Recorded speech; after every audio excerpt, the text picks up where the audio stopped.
L'idée est, comme on l'a dit, que ça soit une expo nationale, que ce soit la France. Et donc, on tire parti de différents sites, Paris, le Grand Paris, la France, et même l'international, puisque finalement, vous le verrez, plusieurs idées vont interpeller la communauté internationale via notamment des plateformes d'innovation, de crowdsourcing, pour vraiment aller dans la profondeur des idées et des innovations. Trois idées. Une idée qui est de réimaginer la Tour Eiffel du XXIe siècle. On l'a appelé le village numérique de l'exposition universelle, le lieu vers lequel 50 à 80 millions de visiteurs viendront se déplacer.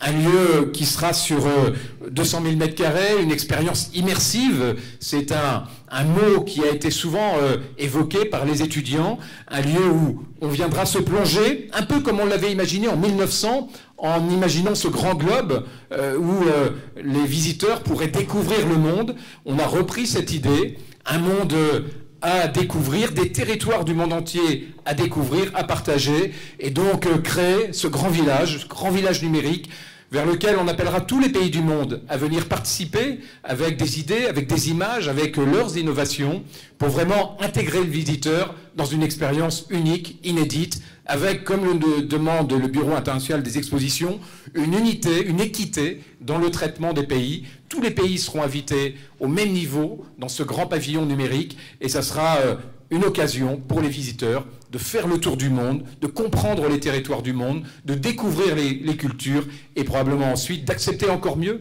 cette idée d'aller parcourir le monde. Deuxième idée, retrouver là aussi l'idée de la galerie des machines. Vous savez, ou des galeries, des grands palais des expos du 19e. Au 19e, ce n'était pas tant les pavillons qui étaient le cœur des expos universelles. C'était, comme on le voit sur l'image à droite, les grandes galeries. Il y avait le palais de l'électricité, il y a eu les galeries des machines, il y a eu des palais de la culture, etc. Et donc l'idée, c'est d'imaginer 12 forums, 12 défis à chaque fois, 12 expériences, 12 expressions différentes sur 12 grands projets que les pays du monde pourraient partager et dans lesquels ils pourraient tous contribuer. Donc ce sont un peu là des pavillons éclatés. C'est-à-dire qu'on ne dit pas chacun enfermé dans son pavillon avec son architecte pour exposer ses produits. On réunit les pays dans ces grandes galeries, dans ces grands forums, dans ces grands projets. 12 forums ouverts au monde entier pour appeler chacun à contribuer, à venir s'exprimer, à collaborer à ces forums et de faire de cette exposition non pas quelque chose de vertical, mais quelque chose d'horizontal et de transversal. Troisième élément, des mobilités interconnectées, faire des mobilités des lieux d'exposition. À partir du moment où notre exposition est multipolaire, il est clair qu'aller d'un point à l'autre doit être en soi une expérience, ne doit pas être une contrainte, ne doit pas être subie, doit être une expérience, doit être un moment positif, doit être un moment attractif. Et donc on veut mettre les mobilités comme étant un pavillon, quelque part, comme étant un lieu également de découverte.